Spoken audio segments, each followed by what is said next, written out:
Vous êtes levé tôt pour certaines et certains qui ont traversé la France ou la moitié de la France.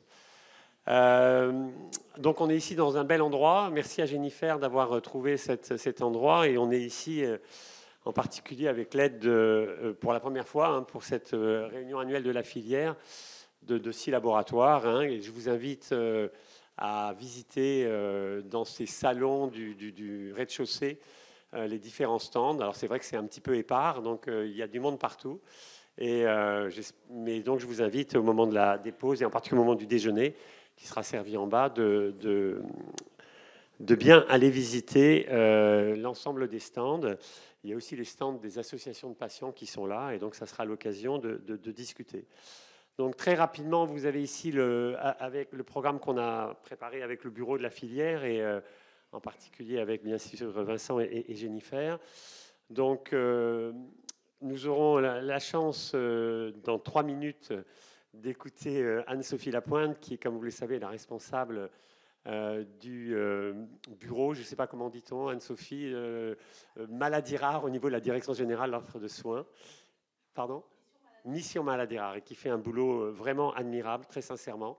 Avec Vincent, ils sont vraiment très très à l'écoute et c'est l'occasion de te remercier parce que c'est vraiment un énorme travail qui a été fait et en particulier cette année à l'occasion de la relabellisation qui a eu lieu ou de la labellisation pour certains centres.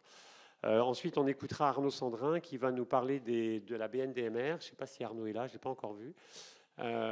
Et c'est important parce que c'est vrai que la BNDMR, on le disait l'autre jour, a pris un essor extrêmement important au cours de cette labellisation. C'est vrai que par rapport à le passage Semara-Bamara et ensuite tout ce qui est prévu, et ce sera dans le cadre du plan national maladie rare 4 qui est en train d'être construit, la BNDMR permettra d'avoir des opportunités tout à fait intéressantes.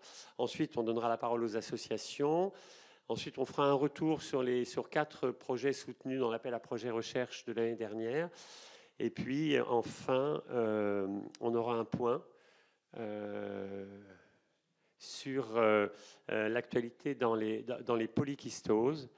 Je ne sais pas, je n'ai pas vu tout le monde. Émilie, je ne sais pas si elle est là. Elle va arriver. Voilà, il me semblait que je ne voulais pas la... Voilà. Et puis l'après-midi, on reprendra ça. Voilà, donc moi j'avais juste 3 mots à vous dire sur le nouveau périmètre du réseau. On a 4 centres coordonnateurs, ça n'a pas changé. Il y a 15 centres de référence constitutifs et 38 centres de compétences. Et parmi ces centres de référence constitutifs, il y en a 3 nouveaux, comme vous le savez.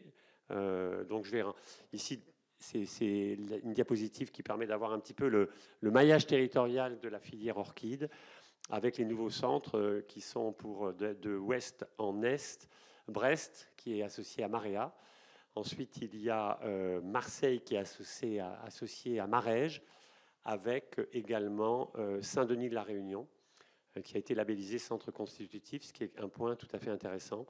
Alors, restera à aller de l'autre côté, vers l'outre-mer, du côté de la Martinique, où il y a un centre de compétences aussi qui est ouvert en SNI. Donc, c'est un maillage territorial qui était quand même, je pense, une des objectifs de la filière.